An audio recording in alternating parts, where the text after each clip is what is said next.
Hello everybody and welcome to another episode, another broadcast, another session of the GameGuru Max, GameGuru Max live broadcast number 30 something.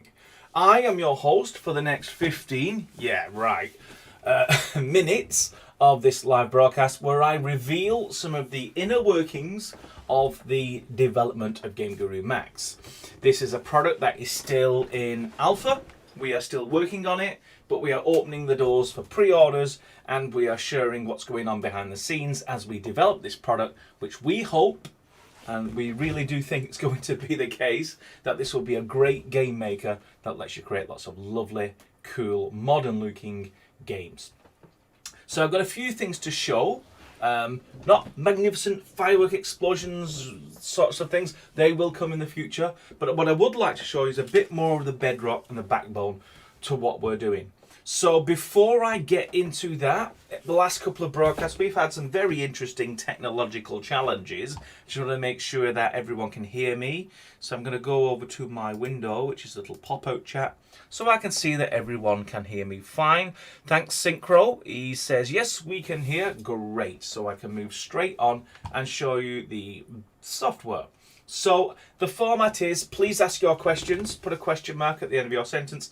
I'll spot it in the live chat at the end of this session and I'll answer as many questions as I can, and any I don't have time for, I'll answer in the forum thread along with a recording of this broadcast at the end. So let me check out the software for you. I've already pre-launched it. The first thing I want to show you is this. You've seen it before. It's the announcement screen with the image at the top, tells you the build number, and then all the things that we have added for this particular week. Because we do builds every Friday and this changes every Friday, so you can see what it is that's different. But what I've done, and is different from all the previous versions, is the announcement wasn't coupled to the builds. It was the latest. It was actually the same. This is the same system as, say, if we wanted to tell you some news, you know, the latest and greatest of what's happening and stuff we want to tell you about. Problem with using that system is if you reverted your build to some earlier version, you'd still see the announcement which talks about the latest, greatest things, wouldn't actually tell you what the changelog was for that particular build, which was important. Some people would want to go back and say, which was that version which had such and such a thing in it, step back to it and be able to see that in the changelog. So the bottom line now is from this version we're going to release on Friday, these announcements will be tied to the builds. So you'll see the announcement for that particular build if you go back. This will be the oldest you can go back, this Friday's build. But all builds in the future, you'll be able to see a screen unique to that build, which I think is a lot more useful. But in every other respects, it will be the same. So that's the first thing I wanted to show you. The next thing is the bug tracker, which I have finished. So I'd like to demonstrate that. So if we go to a bug tracking system, and on the right hand side of the screen, you'll see all of this. Now, this isn't the first thing you're going to see. I would like to have demonstrated it, but it involved creating another account and then fooling the system that I'm not me and then being able to see it. But when you first come and use the bug tracker, it will ask you to link your account. That is to link the game creator's account with the GitHub account. I'm pretty sure everyone who's listening in here has a TGC account, because that's the only way you're going to get the pre-orders and download the latest versions. But not everyone will have GitHub accounts. GitHub account's really easy. Just go to GitHub, you can register for free, give yourself a name that's not already been taken, and boom, you've got a GitHub account. But then you need to link that account with your TGC account. That would then allow our system to do something really cool. And what this really cool thing is what I'm going to demonstrate in here. So at the top, you've got help with bugs. This is something you will use if you want to do a number of things. One thing you might want to do is have a feature request. You've got a great idea for a gadget or something you want in the software, then we'll send you to a place where you can place that feature. If it's just help and advice you want, we've got an easy button here which takes you to the forums. If you don't already know where it is, this will take you straight there. This is particularly useful for new users who, right off the bat, maybe the help that we give them in the software or the video tutorials isn't going to be enough and they want to ask a specific question and get a specific answer, well, the forums has always been the place to go to get that. If you pass those 2 tests and it really is a bug that you want to report, then you get the report a bug section where you can actually type out the name of your bug and a description, which I'm going to show you right now. So this will just be a test issue. I don't really have a bug in the top of my head, so let's call it test issue 44. Don't give your bugs numbers. It's just try and be descriptive. So yeah, this is a good opportunity to give you great advice. So it has to be a title that really sums up what the bug is. Let's see if I can think of a bug. Maybe my objects keep disappearing. So objects keep disappearing. Now you'll appreciate that title is pretty vague. You know, what objects, in what scenarios do they disappear, all that kind of stuff. Well, that's what this description section is. I start the software, always good to start your bug from when you first launch the software, then press something and then drag that, then it disappears. Something like that. You'll also notice that this is different from the last week's build because now you've got auto wrapping, which is a pretty crazy thing because GameGuru does not support multi-line auto wrap. I had to do a little bit of internal hacking to get that work. I won't bore you with the details, but it was a bit of fun. And once you've finished with your description, then you can choose to include your system specs or not. At the moment it's on by default. I'm wondering whether I should leave that off by default. Simply that, you know, sometimes system specs are not relevant. And maybe it's only relevant in certain situations, and maybe that's we can auto detect the description and then auto switch it on. But for now it's on just to test the system that we can actually interrogate your system, create it in a text file and then dump it into the bug report. And you'll be able to see what that dumps out when you go onto GitHub and see your bug. So that's my description. I'm going to leave system specs on and I'm going to click submit bug report. You'll see this for the moment. This will happen for this build. I'm going to find a nice, pretty, elegant way of not even showing you this, but I felt it was honest. We're in a development mode and I wanted to show you an honest version. So we've successfully submitted the bug, and right away you see my bug is now on this list. So it's put it down as bug number 1071. Objects keep disappearing. There's my description, and the status is the bug has been submitted. What's really cool about it is this is my personal list. This is only a list of things that I created. And at the right, you see the status, whether it's just been submitted, whether it's been confirmed, and whether it's been fixed. And we've also added, different from last week, you've got a drop down. So your outstanding ones are here. I can just look at the ones that have been fixed. So there's 2 here that I've previously reported have since been fixed. And I can just see them all. So I'll see them all in chronological order of all the bugs that I have ever been participating in. So these are all yours. And I find bug reports can be a personal thing.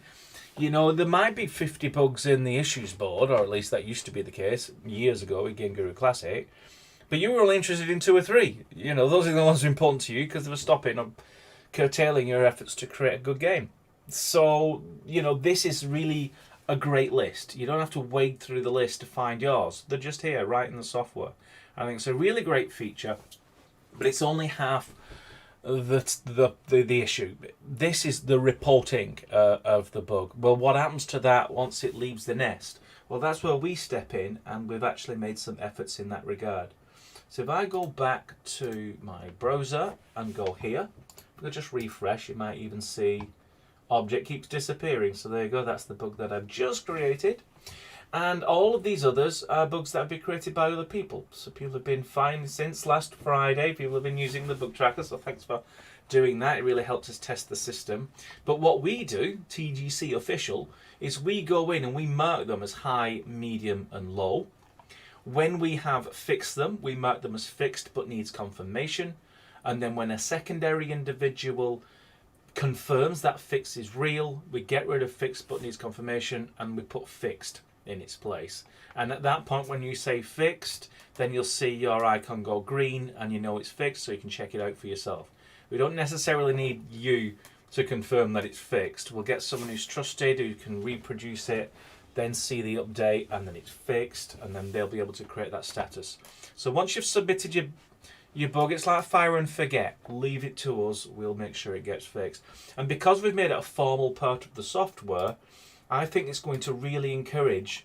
Now, it's not like we didn't take bugs seriously before, but we were kind of doing them in any kind of particular order, you know, an arbitrary way, and sometimes they build up. We solved that with GameGuru Classic by making sure that we aim for a 0 bug count for every update, and we've done that for the last, I think it's 15 months, so I'm really proud of that. And I want to carry that effort through on GameGuru Max. I want to make sure that we are hitting the, you know, aiming for that 0 bug count. But what the cool thing about this is, it's actually bugs derived from the software. So people who would not normally bother going onto GitHub and posting an issue may decide, you know what, I am going to submit a bug report. And you know, that might be the difference between someone being frustrated with the software and just getting a refund and saying, I've had enough of that. Or, I'll give the software a chance. I will post my bug report and I'll wait for it to be fixed. Which is a great impetus for us to say, okay, we're going to fix these things. And so as they come in, our mission really is to get rid of them as quickly as possible. And so your bugs will be turning green, green, green, green, green as you keep getting the builds and the updates from us. So that's the idea. That's the idea of the new bug tracking system, and the fact that all of the bugs that we are going to find on the internal development and the bugs that you find with the Friday builds will be here. There is no other list. In the past, and this was quite recent change, we had another list, an internal list, a list that we had that you never saw. And it was like, well, that doesn't make... One, it's not as transparent as it could be, and two, why maintain 2 lists? So this is now the list. It's the list we use and it's the list you use. And as you see this list evolve and things being set to low, medium and high, one of those bugs that you're feeling is really important might be set to low and you disagree, it should really be medium, then use that very task. Go in here and make your case. Every time you post something in there, we're notified of it.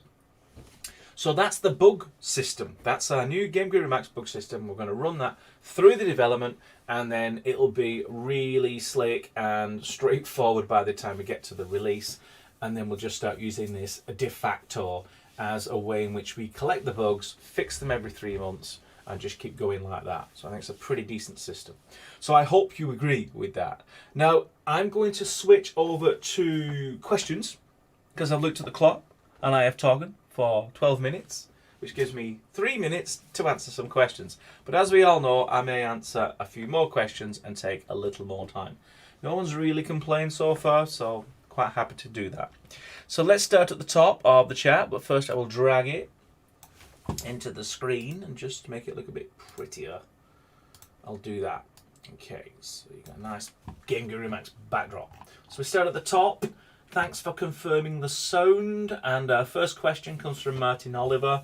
Announcements window currently crashes Max since previous version. Is this fixed now? The announcement system has been changed, so in so doing it may have fixed it. There was also some issues about how the server was sending data to the announcement system, and that is being bypassed, so it may well have fixed.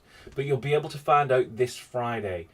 But I haven't specifically fixed a crash issue in the announcement system. So if you do want to point me to that issue on GitHub, so with the extra information that I might need to fix it, then yeah, I'll be able to confirm that that is indeed fixed. Here's a question from Tanner Productions. Q, : you recently showed off grouping, allowing us to save a group of entities for use throughout a single level. Why have you decided to not allow us to save these prefabs for use in other levels? You see, sometimes the squeaky wheel does get the grease. That has since been raised since my last broadcast a week ago. The decision has been taken that it is a good idea. It is an essential idea, in fact, that when you've created a group, you want to be able to use it on other levels. GameGuru Max isn't just about creating one level and calling that a game. It's a proper game maker. You are going to be expected to create lots of levels and then wrap it up in a game project. That's the idea of GameGuru Max. So you are going to have multiple levels in your project, and you may want to reuse these groups, buildings or structures or whatever it is that you group together, you may want to reuse. So we've opened that door again. So the answer is, we've changed our minds. You're right. We were not thinking through it. to the ultimate conclusion, and it's a great idea to have groups being used in multiple levels. So watch this space. Some icky tech that we're going to have to figure out in the background, but as with always, GameGuru Max, you don't need to worry about it. Let us deal with the ickiness. So here's another question from Martin Oliver. What are the planned full screen shaders? And will they be tweakable? Finer controls are needed. Yeah, the problem with the shaders is they're all kind of intertwined with the Wicked engine. And another thing is we don't compile those shaders at runtime. We compile them at build time. So they're all like binary blobs. There's nothing to tweak. It's just bytes. Is there a way in which we can write the shaders and then compile the binary blobs ourselves and drop them in? Yeah, you can hack that in. The question is there going to be full support for custom shaders in version 1 of GameGuru Max? The answer is no. You can make those tweaks, but you have to be pretty savvy about those Wicked Engine shaders. Even we are tentative about changing them. So just saying on the back of the box, you can customize all the shaders, that would be erroneous. So it's not going to be a sort of out-of-the-box feature. You can do it, but it'll be sort of doing an end around the primary goals of the engine.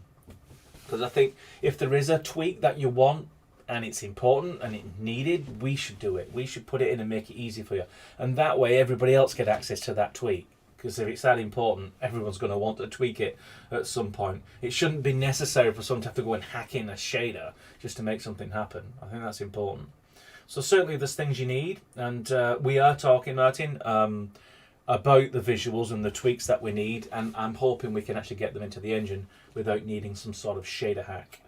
Here's a question from Jay Birdman. Will you be bringing back the building creator? It's already in there. You just, we've hit it so well. Let me show you. If you go to Edit, Settings, Developer, agree to the disclaimer that Beyond Here be dragons, then select Developer Options and then scroll down, you'll find the structure editor. Yeah, I know, we really hit it well, didn't we? But it was on purpose. We're not happy with the current state of the structure editor. Anything that we're not happy with goes in Developer Tools, Developers Only. And that thing, that dialogue, that disclaimer that I just selected yes to, I agree to be experimented upon, which is why it's down here. Advanced, that's another disclaimer which says, look, we've figured out which bits most people will want to use right off the bat, and then which ones just might complicate things in that first couple of hours. And then we'll let you switch them on gradually as you need them, and that's what the advanced one is. So understanding that, you'll understand why we put it in the developer tab right down at the bottom. But remember, you do have to tick the developer options in order to get that button. And of course, because it's in developer tools and it is available, it does kind of imply, does it not, that we are going to want to make it part of the software down the road. Whether that's going to be this magnificent new structure editor for release, or whether it's something in between what we've got now, that remains to be seen.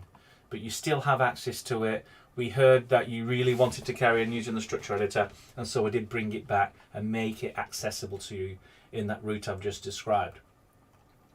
So let me try and find where I was. I think that's where I was, wasn't it?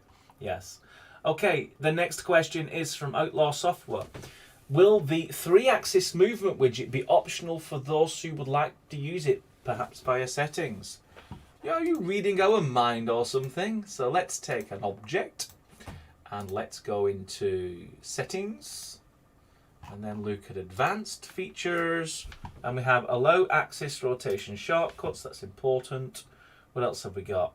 We got the object tools, right panel window, change right. Developer options. Let's see what we have here. Oh, look what we found. Enable widget when needed. So we'll tick that one. So now you've got your widget back. So same advice really. We're taking them out only to sort of reconceptualize what it is for a game maker to be truly versatile and yet intuitive and easy and all the rest of it. But at the same time, we're not idiots. We know that there is a place for a widget system, and it's also in developer tools, because I think we could do a slightly better widget system, to be honest. And so it's in there as a sort of now it became experimental.